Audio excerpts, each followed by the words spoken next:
আজ শেষ হচ্ছে ডাকসু নির্বাচনের প্রচার।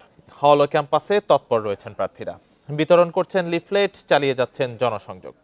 এদিকে শেষ দিনের প্রচার কার্যক্রমের অংশ হিসেবে কলা ভবনের ঐতিহাসিক বটতলা প্রাঙ্গণে শপথ বাক্য পাঠ কর্মসূচি পালন করে ছাত্রদল সমর্থিত প্যানেল। এর আগে শনিবার প্রার্থীদের প্রচারণা ছিল হল কেন্দ্রিক। সকালে মহসিন হলে জনসংযোগ করে ছাত্রদল। সাইবার বুলিং নিয়ে অভিযোগের পাশাপাশি নিরাপদ ক্যাম্পাস করার প্রতিশ্রুতি দেন ভিপি প্রার্থী। আর বিজয় ৭১ হলের প্রচারণা শেষে ছাত্র শিবিরের সাদিক কায়েম জানান, ভোট কেন্দ্র না বাড়ানোয় সমস্যা হতে পারে। পরে চিফ রিটার্নিং অফিসার বলেন, অভিযোগ পাল্টা অভিযোগ আমলে নিয়ে সমাধানের চেষ্টা করা হচ্ছে। মঙ্গলবার ডাকসু নির্বাচনের ভোট গ্রহণ।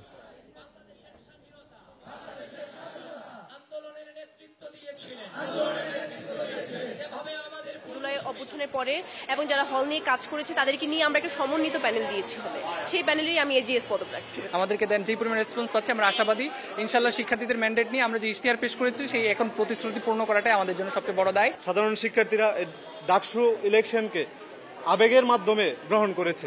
মুক্ত চিন্তার বহিঃপ্রকাশ ঘটাতে পারবে এবং কি তাদের যে বেসিক যে নিরাপত্তা, যেমন ক্যাম্পাসকে বহিরাগত মুক্ত করা। এ বিষয়ে আরো জানাতে আমাদের সাথে ঢাকা বিশ্ববিদ্যালয় থেকে যোগ দিয়েছেন সহকর্মী নূরে আলম। নূরে আলম, শেষ দিনের প্রচারণায় প্রার্থীরা কিভাবে প্রচার করছেন, ছাত্র সংগঠনগুলো কি অভিনব কৌশল গ্রহণ করছে, আর প্রার্থীরা কি ভরসা দিচ্ছেন? আর আজকে তো একটা ঘটনাবহুল দিন গেল ঢাকা বিশ্ববিদ্যালয়ে ডাকসু নির্বাচনকে ঘিরে, সব পরিস্থিতি জানাবেন সার্বিক।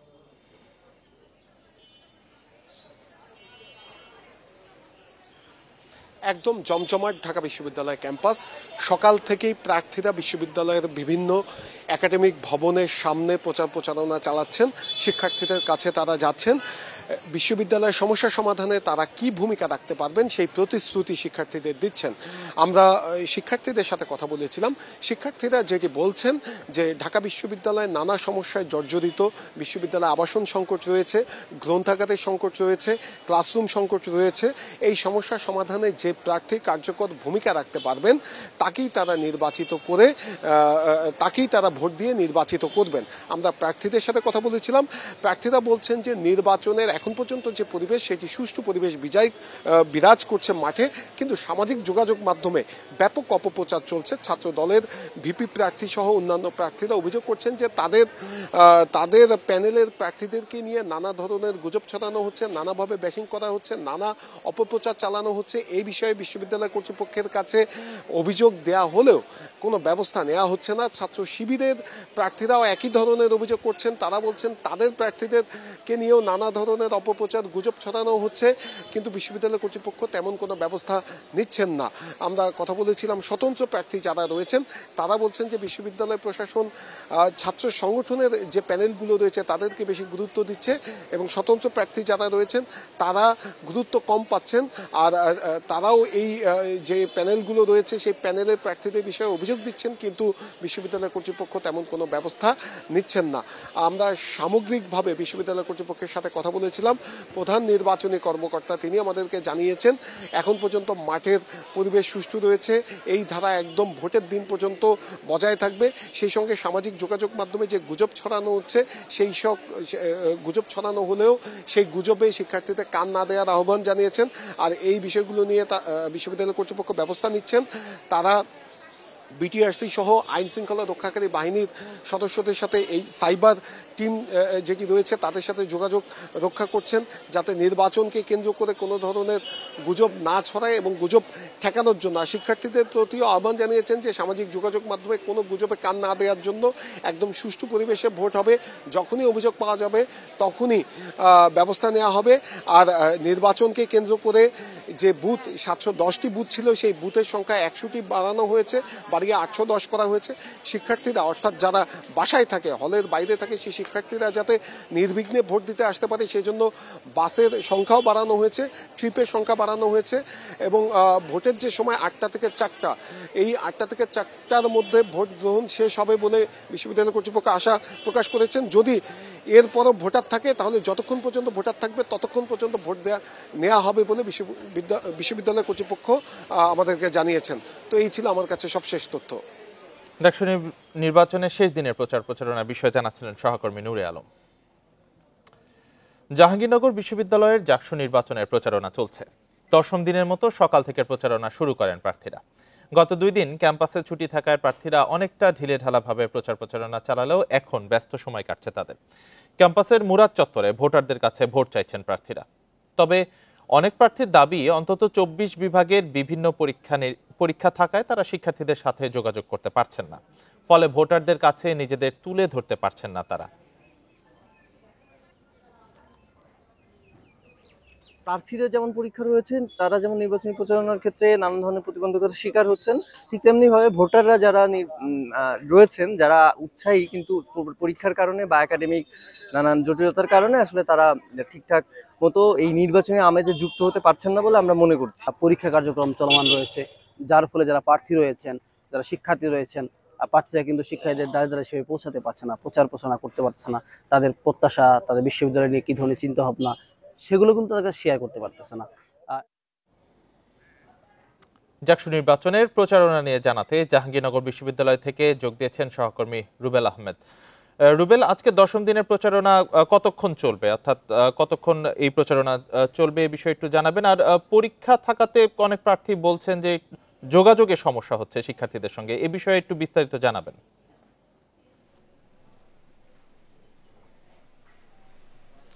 দেখুন, জাহাঙ্গীরনগর বিশ্ববিদ্যালয়ের কেন্দ্রীয় শিক্ষার্থী সংসদ জাকসু নির্বাচনের আজ 10ম দিনের মতো প্রচার প্রচারণা চলছে। তো অর্থাৎ এই প্রচার প্রচারণা আগামী আরও 2 দিন চলবে বলে আমরা নির্বাচন কমিশনের যে তফসিল রয়েছে সেই তফসিল মোতাবেক আমরা জানতে পেরেছি। অর্থাৎ 9 তারিখ রাত 12টা পর্যন্ত নিরবিচ্ছিন্নভাবে এই প্রচার প্রচারণা প্রার্থীরা চালাতে পারবেন।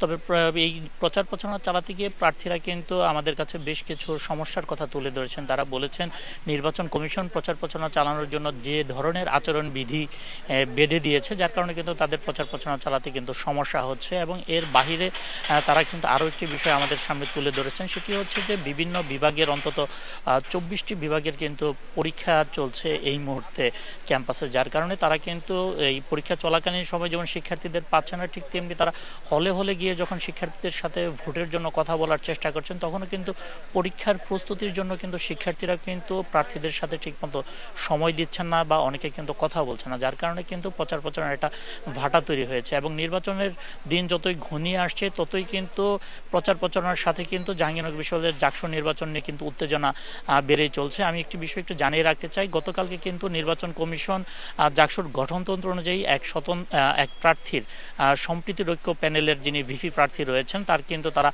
প্রার্থীতা বাতিল করেছেন। এই ঘটনার পরে কিন্তু শিক্ষার্থীদের মধ্যে এবং প্রার্থীদের মধ্যে কিন্তু একটা মিশ্র প্রতিক্রিয়া দেখা দিয়েছে। অনেকে কিন্তু এই প্রার্থী যে শেষ মুহূর্তে এসে তার প্রার্থিতা বাতিল করেছে, এজন্য নির্বাচন কমিশনের গাফলতির দিকে কিন্তু তারা আঙ্গুল তুলছেন। তারা বলছেন প্রথমে ভোটার তালিকা প্রকাশ করা হয়, এরপরে হচ্ছে খসড়া প্রার্থী তালিকা, চূড়ান্ত প্রার্থী তালিকা। সেক্ষেত্রে যেহেতু তাকে চূড়ান্ত প্রার্থী তালিকায় তার নাম অন্তর্ভুক্ত করা হয়েছে, সেক্ষেত্রে এই শেষ মুহূর্তে এসে তার প্রার্থী তালিকা বাতিলের জন্য কিন্তু নির্বাচন কমিশনের গাফলতি রয়েছেন বলে অনেক প্রার্থী অভিযোগ করেছেন। এবং তারা বলছেন যে অনেক দিন ধরেই একটি আশঙ্কা রয়েছে যে জাকসু নির্বাচন বানচালের একটি ষড়যন্ত্র চলছে, এবং সেই ষড়যন্ত্রের অংশ হিসেবে কিন্তু অনেকেই কিন্তু এই যে প্রার্থিতা বাতিল করা হয়েছে এই বিষয়টিকে সামনে তুলে এনেছেন। এবং সম্প্রীতির ঐক্য প্যানেলের যে প্রার্থিতা বাতিল করা হয়েছে এই বিষয়ে আমরা প্যানেলের সাথে যোগাযোগ করার চেষ্টা করেছি। তারা আমাদেরকে জানিয়েছেন তারা নির্বাচন কমিশনের সাথে কথা বলেছেন। তারা বলেছেন এই বিষয়ে আসলে তাদের এই মুহূর্তে কিছু করার নাই। যদি তার প্রার্থিতা ফিরে পেতে হয় সেক্ষেত্রে বিশ্ববিদ্যালয় প্রশাসন অর্থাৎ বিশ্ববিদ্যালয়ের উপাচার্য যিনি রয়েছেন হয়তোবা তিনি হস্তক্ষেপ করে তার প্রার্থিতা ফিরিয়ে দিতে পারবেন। এছাড়া আমরা আরও একটি বিষয় জানতে পেরেছি, যার প্রার্থিতা বাতিল করেছেন তিনি একজন সিনিয়র আইনজীবী ব্যারিস্টার সারা হোসেনের মাধ্যমে বিশ্ববিদ্যালয়ের যে নির্বাচন কমিশন রয়েছে এবং উপাচার্য রয়েছেন তাদের কাছে তার প্রার্থিতা ফেরত চেয়ে কিন্তু তিনি একটি লিগ্যাল নোটিশ পাঠিয়েছেন বলে আমরা এরই মধ্যে জানতে পেরেছি। তবে সেই লিগ্যাল নোটিশটি এখন পর্যন্ত কর্তৃপক্ষ পৌঁছেছে কিনা সেই বিষয়টি আমরা নিশ্চিত হতে পারিনি। জাহাঙ্গীরনগর বিশ্ববিদ্যালয় থেকে জানাচ্ছিলেন সহকর্মী রুবেল আহমেদ। এদিকে জাহাঙ্গীরনগর বিশ্ববিদ্যালয়ের ছাত্র সংসদ নির্বাচনে সম্প্রীতির ঐক্য প্যানেলের ভিপি প্রার্থী অমর্ত্য রায়ের প্রার্থিতা বাতিলের ঘটনায় ক্ষোভ জানিয়েছেন অন্য প্রার্থীরা। তাদের অভিযোগ, অমর্ত্য রায়কে চূড়ান্ত ভোটার ও প্রার্থী তালিকায় রাখার পরও শেষ মুহূর্তে বাতিল করা নির্বাচন বানচালের ষড়যন্ত্রের অংশ। নিয়মিত ছাত্রত্ব না থাকায় সম্প্রীতির ঐক্য প্যানেলের ভিপি প্রার্থী অমর্ত্য রায়কে অনিয়মিত শিক্ষার্থী হিসেবে রায় দেয় জাহাঙ্গীরনগর বিশ্ববিদ্যালয় সিন্ডিকেট। শনিবার কমিশন থেকে বিজ্ঞপ্তি দিয়ে তার প্রার্থিতা বাতিলের কথা জানানো হয়। হঠাৎ করে তার প্রার্থিতা বাতিলের ঘটনায় ক্ষুব্ধ সম্প্রীতির ঐক্য প্যানেলের অন্য প্রার্থীরা। বিষয়টি নির্বাচন কমিশনের গাফিলতি দাবি করে এ বিষয়ে উপাচার্যের হস্তক্ষেপ চান তারা। যেহেতু নির্বাচন কমিশনের নানান কর্মকাণ্ডে অন্যান্য সকল প্যানেলের অনেক প্রার্থী আসলে ক্ষুব্ধ, তো আমরা সকলের সঙ্গে কথা বলবো যে আসলে অমর্ত্য রায় প্রসঙ্গে অনেকেই আমাদের সঙ্গে একাত্মতা পোষণ করেছেন এবং তারাও আমাদের সঙ্গে একসঙ্গে থাকতে চেয়েছেন। যে কোনো উদ্যোগে আমরা সকলের সঙ্গে কথা বলবো। এদিকে প্রচারণার শেষের দিকে এসে হুট করে অমর্ত্য রায়ের প্রার্থিতা এভাবে বাতিলের ঘটনায় ক্ষোভ জানিয়েছেন অনেক প্রার্থী। বিষয়টিকে নির্বাচন বানচালের ষড়যন্ত্র হিসেবে দেখছেন কেউ কেউ। নির্বাচন কমিশন কারো স্বার্থ হাসিল করার জন্য অতি চালাকি আমাদের সাথে করেছে। এইরকম নির্বাচন কমিশন যদি এইভাবে তার কাজ চলমান রাখে, এইভাবে যদি করতে থাকে, তাহলে আমাদেরকে আগামী 11 তারিখের যে জাকসু ইলেকশন, সেই জাকসু ইলেকশন নিয়ে আমাদেরকে ভিন্নভাবে ভাবতে হবে। নির্বাচন কমিশন আসলে যে প্রসিডিওরের মধ্য দিয়ে আমাদের প্রার্থিতা দিয়েছে, সেখানে কি প্রথমেই ধরা পড়া উচিত নয় যে একজন ব্যক্তি ইনভ্যালিড কিনা, এবং তারপর তারা চূড়ান্ত একটা প্রার্থিতার তালিকা প্রকাশ করেছে, সেখানেও তারা এত বড় ভুলটা নাকি নোটিস করেন। যেহেতু নির্বাচনের আর অল্প কিছুদিন রয়েছে, বিশ্ববিদ্যালয় প্রশাসন কি একটি ডিজাইনের মাধ্যমে একটি ইস্যুকে সামনে ক্রিয়েট করে আসলে জাকসু বানচালে কোনো পায়তারা করছে কিনা, এটি নিয়ে কিন্তু শিক্ষার্থীদের মাঝে হতাশা, দ্বিধাগ্রস্ততা কাজ করছে। 33 বছর পর আগামী 11 সেপ্টেম্বর হতে যাচ্ছে জাকসু নির্বাচন। 9 সেপ্টেম্বর রাত 12টা পর্যন্ত প্রচারণা চালাতে পারবেন প্রার্থীরা। Independent news. রাজশাহী বিশ্ববিদ্যালয় কেন্দ্রীয় ছাত্র সংসদ রাকসু নির্বাচনে মনোনয়নপত্র দাখিলের শেষ দিন আজ। সকাল 9টা থেকে রাকসুর কোষাধ্যক্ষের কার্যালয়ে মনোনয়নপত্র দাখিল শুরু হয়েছে, চলবে বিকেল 5টা পর্যন্ত। এদিকে দুপুরে পূর্ণাঙ্গ প্যানেল ঘোষণা করেছে ছাত্রদল। মনোনয়নপত্র দাখিলের শেষ দিন দুপুর পর্যন্ত তেমন চাপ ছিল না, তবে দুপুরের পর উপচে পড়া ভিড় তৈরি হয় নির্বাচন কমিশনের সামনে। রাকসু নির্বাচনে মনোনয়নপত্র সংগ্রহ করেন 479 জন। ছাত্র সংগঠনের নেতারা নিজস্ব প্যানেল নিয়ে মনোনয়নপত্র জমা দেন। স্বতন্ত্র হিসেবে যারা নির্বাচনে অংশ নিচ্ছেন তারা এসেছিলেন বন্ধু সহপাঠীদের নিয়ে। এখন পর্যন্ত স্বতন্ত্র করার ইচ্ছা আছে, আর পরবর্তীতে যদি মনে হয় যে কারোর সাথে ইথিক্যাল জায়গা থেকে মিলতেছে বা কারোর সাথে ইশতেহারের জায়গা থেকে মিলতেছে, অবশ্যই আমার কিছু সংস্কারের বা কিছু পরিবর্তনের ইচ্ছা আছে। একজন নারী প্রার্থী হয়ে অনেক বেশি হতাশ, প্রথমত কারণ আমাদের নির্বাচন কমিশন বলেন বা বিশ্ববিদ্যালয় প্রশাসন বলেন, সেই জায়গাটি এখনো ক্রিয়েট করতে পারেনি। রোববার দুপুরে পূর্ণাঙ্গ প্যানেল ঘোষণা করেছে ছাত্রদল। কর্মী সমর্থকদের মতামতের ভিত্তিতে তৈরি এই প্যানেল জয়ী হবে বলে আশা নেতাদের। সকল অংশীজনের অংশগ্রহণের মধ্যে দিয়ে একটি ঐতিহাসিক রাকসু নির্বাচন অনুষ্ঠিত হোক, যেটা নিয়ে কোনো প্রকার দ্বিধা সংশয় থাকার কোনো সুযোগ আছে বলে আমরা মনে করছি না। সুষ্ঠু ও শান্তিপূর্ণ নির্বাচনের জন্য সব প্রস্তুতি নেওয়ার কথা জানিয়েছে নির্বাচন কমিশন। আমরা আশা করছি আগামী 25 তারিখে রাকসু নির্বাচন হবে। আপনারা আমাদের সঙ্গে থাকুন। আমরা সকলে মিলে এবং আমাদের যারা শিক্ষার্থীরা আছে তারা উদ্গ্রীব হয়ে আছে 25 তারিখের জন্য। 3.5 দশক পর আগামী 25 সেপ্টেম্বর রাকসু নির্বাচন। এবার মোট ভোটার প্রায় 29,000। Ahsan Habib, Apu, independent news, Rajshahi. এ বিষয়ে আরো জানাতে রাজশাহী থেকে যুক্ত হয়েছেন সহকর্মী আহসান হাবিব অপু। অপু, আর কিছুক্ষণের মধ্যে তো মনোনয়নপত্র দাখিল শেষ হয়ে যাবে বিকেল 5টার দিকে। এখন পর্যন্ত কতটি মনোনয়নপত্র দাখিল হলো, বিস্তারিত জানাবেন।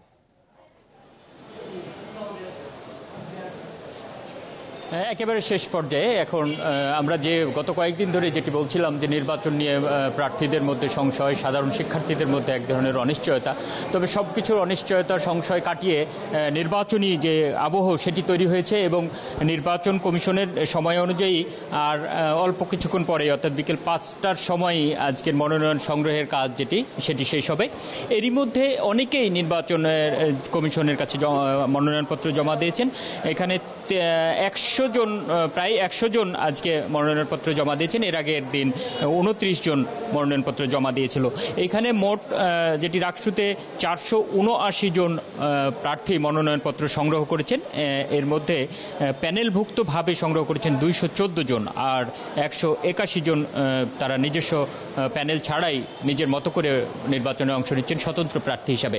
আমরা একটি জিনিস এখানে এখন পর্যন্ত দেখছি যে প্যানেলভুক্ত হয়ে যারা নির্বাচনে অংশগ্রহণ করবে তারা কিন্তু এই এখন পর্যন্ত বেশিরভাগই আসেনি। ছাত্রদল, ছাত্র শিবির সহ যারা রাজনৈতিক যেসব সংগঠন, ছাত্র সংগঠনগুলো প্যানেল করছে, তাদের বেশিরভাগই কিন্তু এখন পর্যন্ত মনোনয়নপত্র জমা দিতে আসেনি।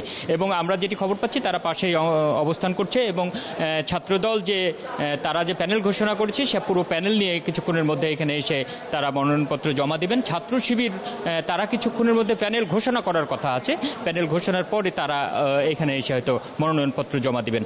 আর এর বাইরে যারা সাধারণ শিক্ষার্থী এবং যারা প্রার্থী হচ্ছে তাদের মধ্যে বাড়তি উৎসাহ আমরা দেখছি, বাড়তি তাদের উচ্ছ্বাস সেটি দেখছি। এবং তারা বলছেন যে নির্বাচনে মূলত এই যে পরিবেশ আছে, এখন তাদের নির্বাচন কমিশনের কাছে প্রত্যাশা হচ্ছে একটি শান্তিপূর্ণ পরিবেশ, সুষ্ঠু নির্বাচনের জন্য যা যা করা দরকার তারা সেটি কঠোরভাবে করবেন। এটি যারা প্রার্থী হচ্ছেন তারা প্রতিশ্রুতি চাচ্ছেন নির্বাচন কমিশনের কাছে। রাষ্ট্র নির্বাচন নিয়ে জানাচ্ছিলেন সহকর্মী আহসান হাবিব অপু। চট্টগ্রাম বিশ্ববিদ্যালয়ের প্রক্টোরিয়াল বডির পদত্যাগ সহ 7 দফা দাবিতে স্মারকলিপি প্রদান ও অবস্থান কর্মসূচি পালন করেছে অধিকার সচেতন শিক্ষার্থীরা। রোববার সকাল থেকে প্রক্টর অফিসের সামনে অবস্থান নেন তারা। এ সময় তারা 7 দফা তুলে ধরেন। অন্য দফাগুলো হলো শিক্ষার্থী ও গ্রামবাসীর সংঘর্ষে হামলায় আহত শিক্ষার্থীদের সুচিকিৎসার ব্যবস্থা করা, আবাসন সমস্যা দূর করা, ছাত্রাবাস থেকে লুট হওয়া মালামাল উদ্ধারে কার্যকর পদক্ষেপ নেওয়া এবং সিন্ডিকেট সভায় গৃহীত সিদ্ধান্ত দ্রুত বাস্তবায়ন করা। দ্রুত সময়ের মধ্যে এসব দাবি না মানলে আগামীতে কঠোর আন্দোলনের হুমকি দেন শিক্ষার্থীরা।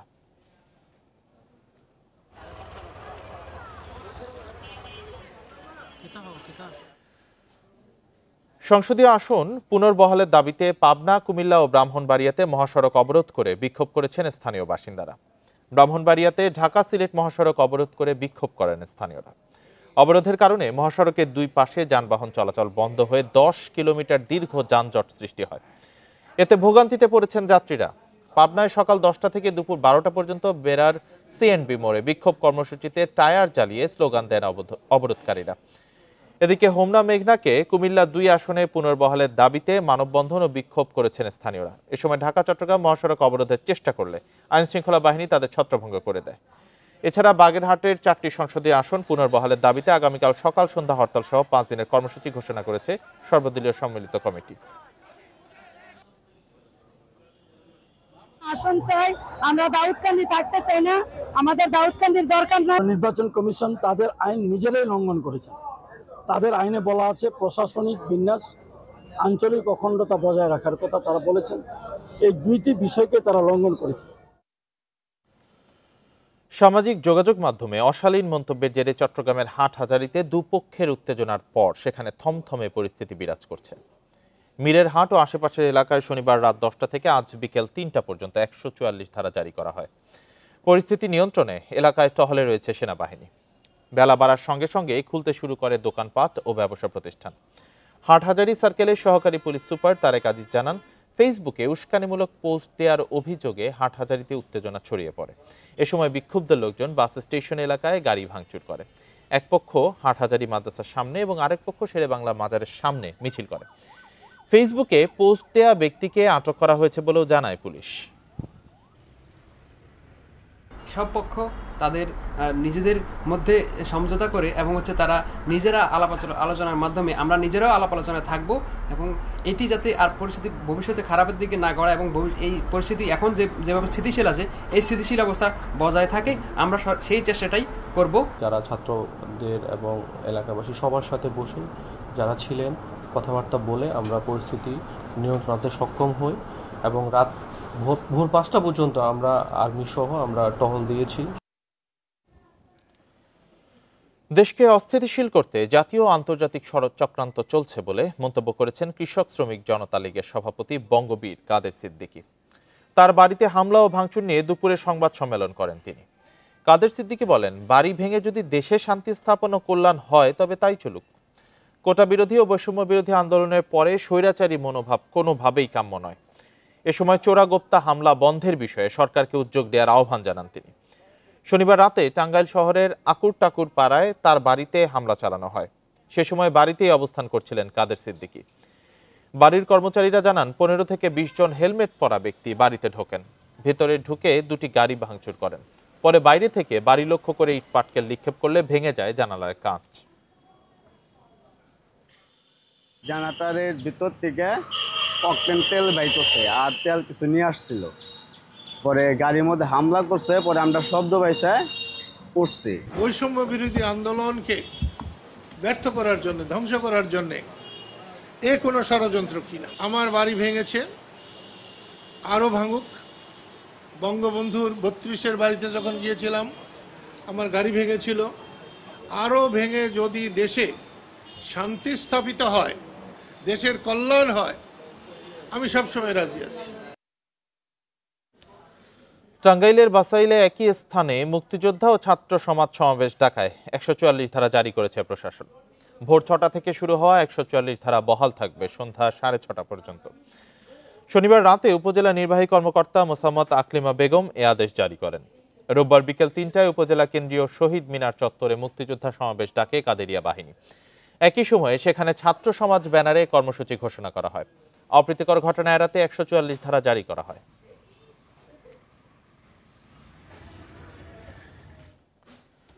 সেন্ট মার্টিন দ্বীপে আগুন নিয়ন্ত্রণে নেই সরকারি কোনো ব্যবস্থা। এমনকি দ্বীপের বেশিরভাগ রিসোর্ট হোটেলে অগ্নি নির্বাপন ব্যবস্থা না থাকায় ঝুঁকিতে পর্যটকরা। এতে দুর্ঘটনার শঙ্কায় থাকতে হয় এলাকাবাসী ও পর্যটন ব্যবসায়ীদের। সীমিত পরিসরে দ্বীপে ফায়ার সার্ভিসের একটি ইউনিট স্থাপনের দাবি তাদের। বাংলাদেশের মূল ভূখণ্ড থেকে বিচ্ছিন্ন দ্বীপ সেন্ট মার্টিন। চলতি বছরের জানুয়ারিতে সেন্ট মার্টিন দ্বীপের 2টি রিসোর্টে আগুনে পুড়ে ছাই হয়ে যায় সবকিছুই। এরপরে দ্বীপে অগ্নি নির্বাপন ব্যবস্থা নিয়ে ওঠে প্রশ্ন। প্রবাল এই দ্বীপে অন্তত 12,000 মানুষের বসবাস, অথচ তাদের নিরাপত্তায় নেই আগুন নেভানোর কোনো ব্যবস্থা। সমুদ্রবেষ্টিত এই দ্বীপে অগ্নি নির্বাপন ব্যবস্থা চালু করা সহজ বলছেন দ্বীপবাসী। যে পরিমাণ আগুন, এটা আসলে ওই হাতে ম্যানুয়ালভাবে নিবানো সম্ভব না, অর্থাৎ পুরা ছাই হয়েছে তারপরেই। আগুন লাগলে তো করার কিছু নেই এখানে, আগুন যে নিয়ন্ত্রণের এখন কোনো ধরনের মাধ্যম না সরকারিভাবে। আগুন নেভানোর জন্য যদি ওইখান থেকে লোক পাঠায়, একটা যদি এখানে কোনো ভবন করে, তখন এটা একটু দেশবাসীর জন্য একটু নিরাপদ হয়। দ্বীপে ফায়ার সার্ভিস স্টেশন স্থাপনে মন্ত্রণালয়ে চিঠি পাঠানো হয়েছে বলে জানান জেলা প্রশাসক। এই মুহূর্তে ফায়ার সার্ভিসের কোনো ডেভেলপমেন্ট নেই, এটি বাস্তবতা। তবে এটি থাকাটা সমীচীন, যেহেতু এখানে পর্যটকরা যান বছরের একটা বিশেষ সময়। এছাড়া যেহেতু আমাদের স্থানীয় ব্যক্তিবর্গ, স্থানীয় যারা বাসিন্দা যারা আছেন সেন্ট মার্টিনে, তারাও যেহেতু থাকেন, তাদের জন্য এটি জরুরি। আগুনের ক্ষয়ক্ষতি এড়াতে ও পর্যটকদের নিরাপত্তায় দ্রুত ফায়ার সার্ভিস স্টেশন স্থাপনের দাবি দ্বীপের বাসিন্দাদের। তৌফিকুল ইসলাম, ইন্ডিপেন্ডেন্ট নিউজ, কক্সবাজার। বরগুনা সদর উপজেলার দক্ষিণ ইটবাড়িয়ায় এক দম্পতির মরদেহ উদ্ধার করেছে পুলিশ। রোববার সকালে নিজ বাড়ি থেকে গলা কাটা অবস্থায় আকলিমা আক্তার এবং ঝুলন্ত অবস্থায় তার স্বামী স্বপন মোল্লার মরদেহ পাওয়া যায়। স্বজনরা জানিয়েছেন, প্রায় স্বামী স্ত্রীর মধ্যে ঝগড়া হতো। এর জেরে হত্যার ঘটনা ঘটতে পারে বলে ধারণা তাদের। পুলিশ জানায়, স্ত্রী আকলিমার ঘাড়ে ধারালো অস্ত্রের আঘাতের চিহ্ন রয়েছে। এদিকে বগুড়ার দত্তবাড়ি এলাকার শতাব্দী ফিলিং স্টেশনের অফিস কক্ষ থেকে কর্মচারী ইকবাল হোসেনের গলা কাটা মরদেহ উদ্ধার করেছে পুলিশ। নিহত ইকবাল হোসেন ওই পেট্রোল পাম্পের ক্যাশিয়ার ছিলেন।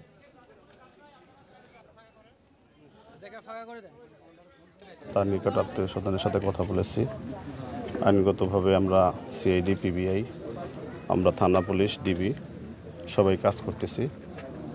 লাশ সুরতাল পোস্টমর্টম করে আইনগত ব্যবস্থা গ্রহণ করা হয়। ঢাকার নবাবগঞ্জে গ্রেপ্তার হয়েছেন সাবেক অতিরিক্ত আইজিপি ডক্টর খন্দকার শামসুদ্দোহা। সকালে উপজেলার পানালিয়া ওয়ান্ডেরালা গ্রিন পার্ক থেকে তাকে গ্রেপ্তার করা হয়। পুলিশ জানায়, সাবেক অতিরিক্ত আইজিপি ডক্টর খন্দকার শামসুদ্দোহা তার বাড়ি পানালিয়ায় অবস্থান করছিলেন। গোপন খবরে সেখানে গিয়ে তাকে গ্রেপ্তার করা হয়।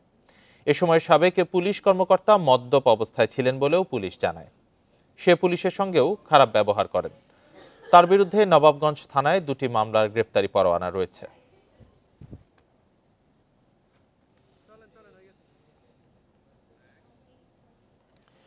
কিশোরগঞ্জে অটোরিকশা ছিনতাইয়ের উদ্দেশ্যে চালককে হত্যার অভিযোগে 3 জনকে আটক করেছে পুলিশ। ভোরে ইটনা উপজেলার রায়টুটি ইউনিয়নের গোয়ারা সেতু এলাকায় এই ঘটনা ঘটে। পুলিশ জানায়, শনিবার রাতে সেতু এলাকায় বেড়ানোর কথা বলে কালীপদ চন্দ্র সূত্রধরের অটোরিকশাটি ভাড়া নেন 3 যুবক। পরে তার অটোরিকশাটি ছিনতাইয়ের চেষ্টা করেন তারা। এতে বাধা দিলে চালককে ছুরিকাঘাত করে পালানোর সময় স্থানীয়রা তাদেরকে আটক করে। অতিরিক্ত রক্তক্ষরণের কারণে মারা যান চালক কালীপদ চন্দ্র সূত্রধর।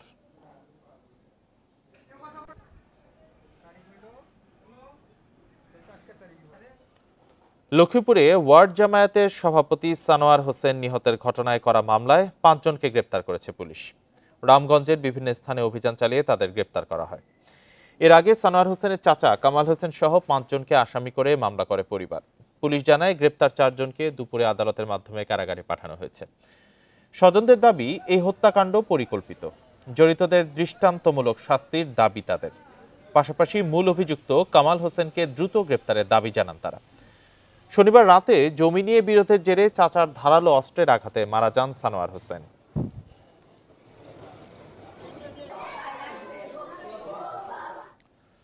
ফেনীর হাফিজিয়া এলাকায় দাঁড়িয়ে থাকা ট্রাকের পেছনে বাসের ধাক্কায় 2 জন নিহত হয়েছেন।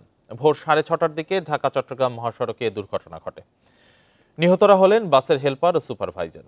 পুলিশ ও ফায়ার সার্ভিস জানিয়েছে, ঢাকা চট্টগ্রাম মহাসড়কের হাফিজিয়া এলাকায় শ্যামলী পরিবহনের একটি বাস দাঁড়িয়ে থাকা ট্রাকের পেছনে ধাক্কা দেয়।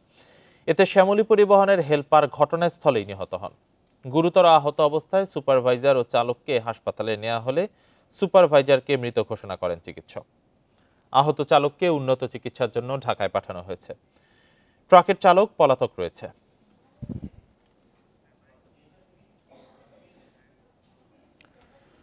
ভারী বৃষ্টি ও পাহাড়ি ঢলে চেঙ্গি নদীর পানি বেড়ে যাওয়ায় খাগড়াছড়ির নিচু এলাকা প্লাবিত হয়েছে। শনিবার রাতে কয়েক ঘন্টায় 112 মিলিমিটার বৃষ্টিপাত রেকর্ড করা হয়েছে। এতে শহরের মেহেদিবাগ, উত্তর গঞ্জপাড়া সহ আশেপাশের বেশ কিছু এলাকা পানিতে ডুবে যায়। এতে পানিবন্দী রয়েছে 5 শতাধিক পরিবার। এছাড়া আকস্মিক জলাবদ্ধতায় রাস্তাঘাট ডুবে যাওয়ায় ভোগান্তিতে স্থানীয়রা।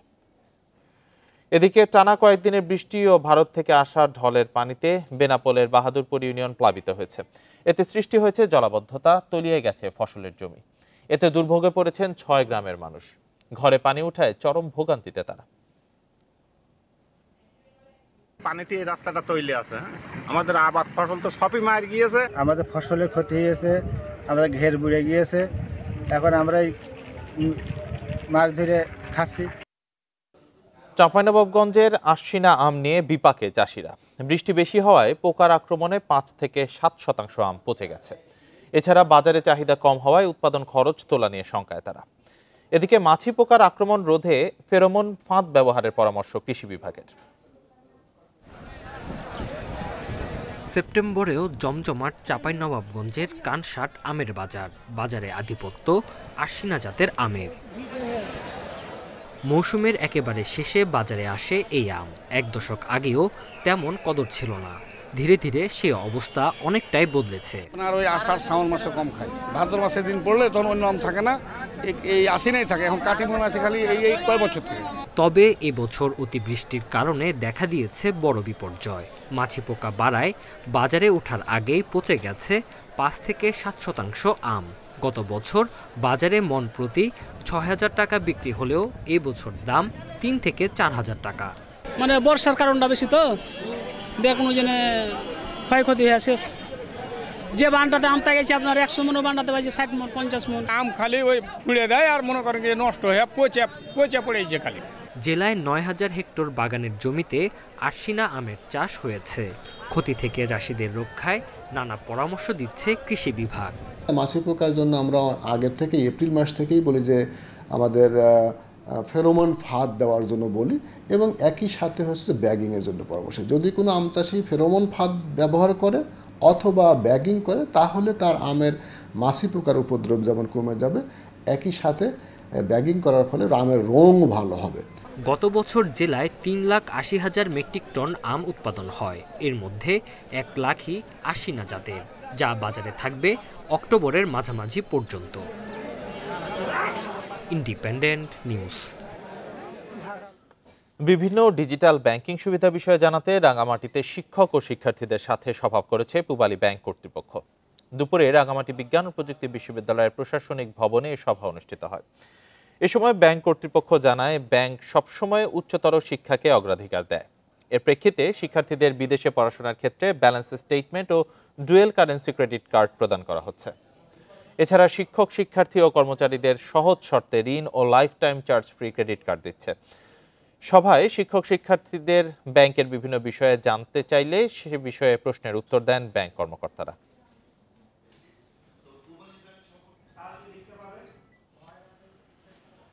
ফরিদপুরে বিনামূল্যে ৫,০০০ রোগীকে চক্ষু চিকিৎসা সেবা দেওয়া হচ্ছে। সকালে শুরু হয় এই ক্যাম্প চলবে সপ্তাহব্যাপী। জেলার সদরপুর উপজেলার বিশ্ব জাকের মঞ্জিল সরকারি উচ্চ বিদ্যালয় মাঠে এই ক্যাম্পটি অনুষ্ঠিত হচ্ছে। এ সময় সৌদি থেকে আসা একটি চিকিৎসক দল রোগীদের খোঁজ খবর নেন।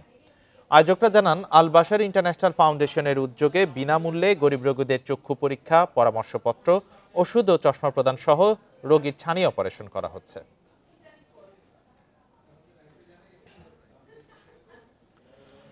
নীলফামারীতে মানব পাচারকারীদের বিচার দাবিতে মানববন্ধন করেছে ভুক্তভোগী পরিবার। দুপুরে জেলার ডিসির মোড়ে ঘণ্টাব্যাপী কর্মসূচির আয়োজন করা হয়। ভুক্তভোগী পরিবারের অভিযোগ, 4 জনকে গ্রিসে পাঠানোর কথা বলে স্থানীয় মাহবুবুর রহমান 48 লাখ টাকা নেন। তবে পাকিস্তানে ট্যুরিস্ট ভিসায় গিয়ে আরও 40 লাখ টাকা মুক্তিপণ দাবি করে। এই ঘটনায় আদালতে মাহবুবুর রহমান সহ 5 জনের বিরুদ্ধে মামলা করা হয়। আদালত আসামিদের গ্রেপ্তারের নির্দেশ দিলেও পুলিশ তাদের গ্রেপ্তার করছেন না। দ্রুত আসামিদের গ্রেপ্তার এবং শাস্তির দাবি জানান তারা। না খেয়ে অনেকদিন ছিলাম, এখানে পরে জঙ্গলের মধ্যে শুয়ে রাখতো, রাখানোর পরে অনেক নির্যাতন, ঠিক আছে। তো তারপরে ওরা নির্যাতন করার যে ছবিগুলো ছিল ওগুলো বাড়িতে পাঠাইতো। ইরান যাওয়ার কথা বলে আমাদেরকে আফগানিস্তানের ত্রিপুলি বর্ডারের কাছে নিয়ে যায়। নিয়ে যে 4 জন কাকে আমাদেরকে অনেক নির্যাতন এবং কি পানি পর্যন্ত খেতে দিচ্ছিল না। মাগুরা পল্লী বিদ্যুৎ সমিতির কর্মকর্তা কর্মচারীরা রোববার সকাল থেকে গণছুটিতে গেছেন। দীর্ঘদিনের অনিয়ম দুর্নীতির প্রতিবাদে 4 দফা দাবিতে সমিতির 469 জন কর্মকর্তা কর্মচারী এ ছুটি নিয়েছেন বলে সমিতির পক্ষ থেকে জানানো হয়েছে। অভিযোগে বলা হয়, নিম্নমানের মালামাল সরবরাহ, জনবল সংকট এবং অটো পালস মিটারের মাধ্যমে গ্রাহক হয়রানির ফাঁদে সমিতিকে জিম্মি করে রাখা হয়েছে। রোববার সকাল থেকে মাগুরা পল্লী বিদ্যুৎ ভবনে কর্মকর্তা কর্মচারীরা জড়ো হতে থাকেন। এ সময় তারা নিজেদের ছুটির দরখাস্ত জেনারেল ম্যানেজার শাহিন আহমেদের কাছে জমা দেন। একই সাথে বিদ্যুৎ বিভাগের জরুরি কাজে ব্যবহৃত মোবাইল ফোনগুলো হস্তান্তর করেন। সমিতির সদস্যরা জানিয়েছেন, তাদের দাবি পূরণ না হওয়া পর্যন্ত তারা গণছুটিতে থাকবেন।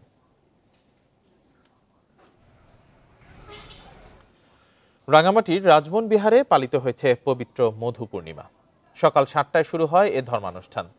অনুষ্ঠানে বুদ্ধ পতাকা উত্তোলন, বুদ্ধ পূজা, পঞ্চশীল গ্রহণ, বুদ্ধ মূর্তি দান সহ নানা দান অনুষ্ঠান ও সভা অনুষ্ঠিত হয়।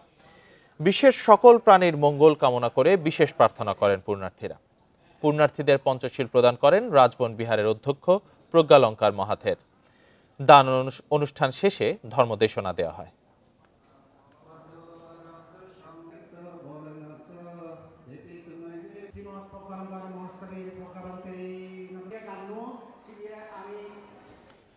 চাঁদপুরের ফরিদগঞ্জ থেকে 24টি অস্ত্র উদ্ধার করেছে সেনাবাহিনী। তবে এই সময় কাউকে আটক করতে পারেনি। শনিবার রাতে গোপন খবরে ফরিদগঞ্জে অভিযান চালায় সেনাবাহিনী। সকালে প্রেস বিজ্ঞপ্তিতে জানায়, অস্থিতিশীল পরিবেশ সৃষ্টির লক্ষ্যে অস্ত্র তৈরি করা হয়েছে এমন খবর পেয়ে কিশোর গ্যাংয়ের আস্তানায় অভিযান চালিয়ে ধারালো অস্ত্র উদ্ধার করা হয়। দেশকে সন্ত্রাসমুক্ত করতে এ ধরনের অভিযান অব্যাহত থাকবে বলে জানিয়েছে সেনাবাহিনী।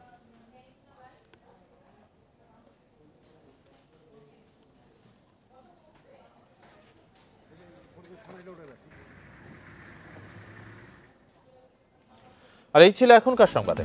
ইন্ডিপেন্ডেন্ট টেলিভিশনের সব খবর আরো বিস্তারিত জানতে চোখ রাখুন ফেসবুক, ইউটিউব, এক্সে। ধন্যবাদ সবাইকে।